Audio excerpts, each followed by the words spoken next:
Ética e violência. Ocupação ou invasão?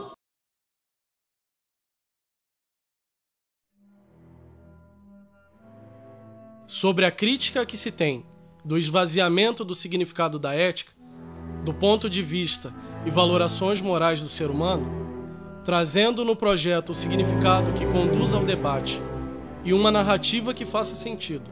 Sentido esse que não faça da ética algo que se ganhe ou se perca. O documentário sobre ocupações ou invasões procura problematizar e traz uma etimologia de quebra de paradigmas sobre como pensar e falar os termos colocados em pauta.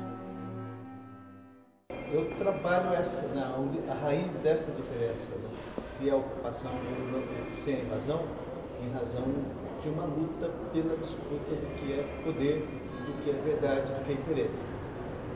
Então, se você participa de um conceito de invasão, ela tem uma consequência para o regime estabelecido, para o Estado, para quem, digamos assim, controla o poder, ela tem um conteúdo, um conteúdo mais fortemente militarizado, digamos assim. Se você trabalha o conceito de ocupação, você quer desconstruir exatamente essas categorias que oprimem o outro lado. Portanto, quando você se refere a ocupação ou invasão, você remete à luta dos poderes diferenciados dentro da sociedade. Sim. Da visão de direito, da necessidade. Essas pessoas ocupam a área que lhe cabe, né? Que lhe pertence. E qual o nosso equívoco dentro do senso comum? É que essas áreas estão em litígio. Sim. A mesma coisa de dizer para você o que é justiça. A justiça tem um caráter subjetivo, mas dependendo da tua história de vida, da sua relação de afinidade com determinados grupos ou classes sociais, você já tem a construção, né, de um modelo de justiça. Essa é uma questão. Quando você ocupa, você está ocupando dentro da lei, e está se discutindo dentro da lei. E quando você invade, quando alguém diz para você que você está invadindo, também ele quer fazer referência a algo estipulado na lei. O que eu quero dizer para você? O direito também está em disputa. Sim. A própria lei e sua interpretação estão em disputa. Nós podemos colocar em questão a ideia desse... Podemos chegar a uma solução, né? Esse modelo de solução, uma ideia a partir daqui, pode ser daqui. Podemos montar um projeto, temos uma ideia que houve uma diminuição dessa estrutura que estava na área de ocupação para o loteamento, para o novo viver. Qual é a estrutura que falta para tudo isso? Eu acho que a partir dos novos momentos que a gente está vivendo, você acaba dando novos conteúdos a velhas roupagens. Então, quando você traz, por exemplo, para a arena política, e mais propriamente para a arena jurídica, o conceito de ocupação e não necessariamente de invasão, significa que você está dando visibilidade a sujeitos que estavam outrora invisíveis. Então, essa é uma questão que está em debate. Se é possível estabelecer um consenso, o consenso pode ser estabelecido, mas também existe o que a gente chama de correlação de forças. Por trás de qualquer consenso sempre haverá uma correlação de forças, ou seja, uma relação de hegemonia num contexto muito bem definido na sociedade. A grande mídia poderia nos ajudar a inverter esses papéis? A mídia é um poderoso instrumento, haja vista, na capacidade de influência e de construção de um modo de ser e de ver as coisas na sociedade.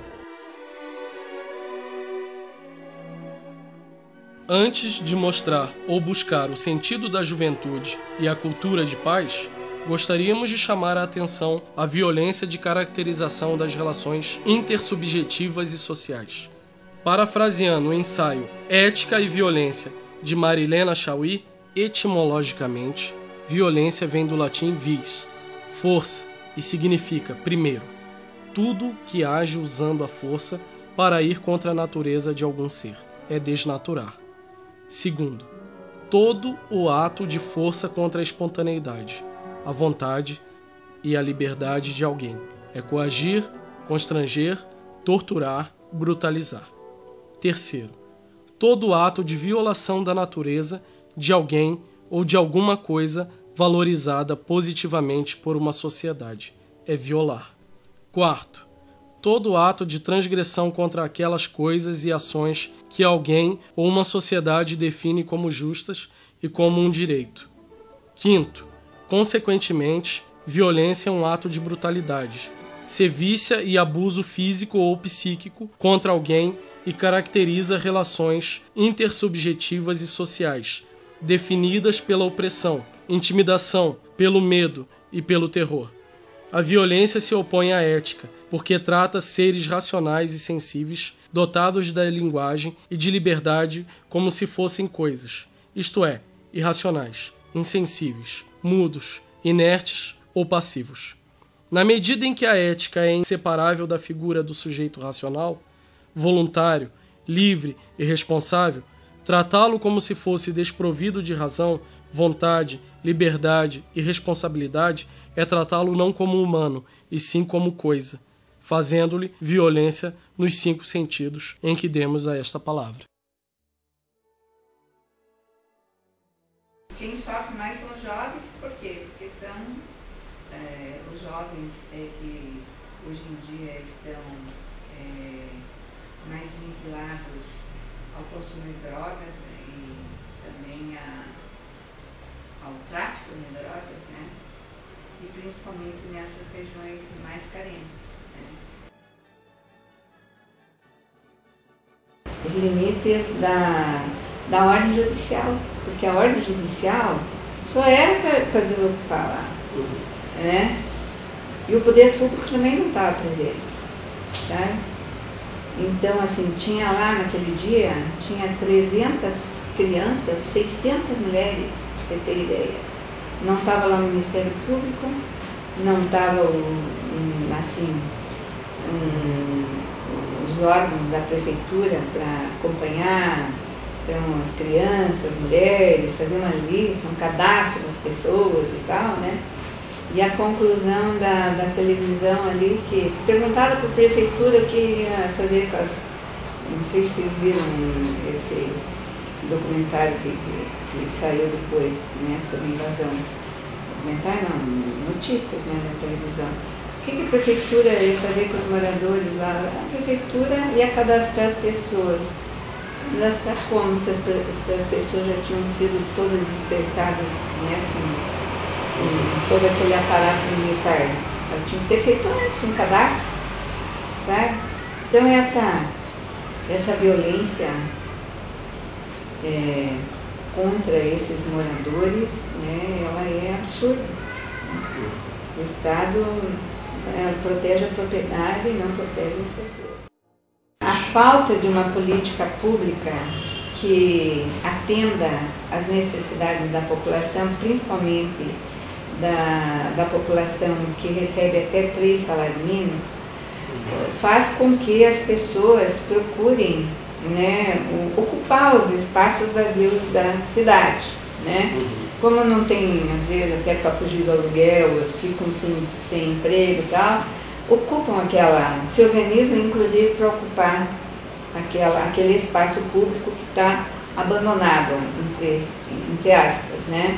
Como aconteceu com essa grande área da SIC lá do Sabará. Então, ó, tem essa área sobrando, nós estamos na fila da Coab há muitos anos, a fila não anda, não atende a demanda. O que faz a pessoa? Os grupos organizados, então, penso, ó, nós vamos ocupar aquela área até para tentar negociar, para chamar a atenção da sociedade. Muitos bairros de Curitiba começaram assim, né? As pessoas se organizavam em associações, eu acompanhei esse processo aqui em Curitiba, em associações de bairro, se organizavam,